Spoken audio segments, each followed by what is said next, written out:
Bonjour, aujourd'hui je vais vous parler de ThinkLink.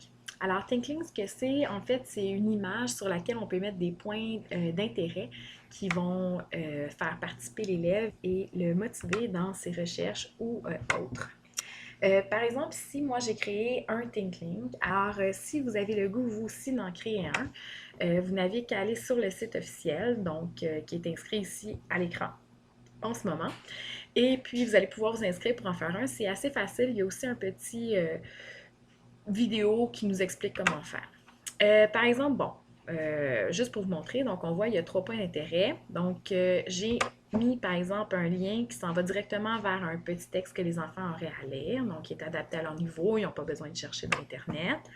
Ensuite de ça, j'ai créé un endroit pour ajouter une petite capsule vidéo qui leur parlerait, par exemple, de ce que c'est exactement Chichen Itza avec un vidéo dynamique. Donc, il faudrait quand même qu'ils soient à l'écoute.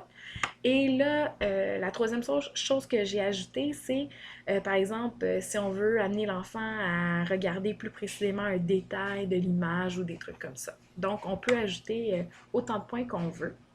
Et une fois qu'on est prêt à partager, en fait, c'est assez simple.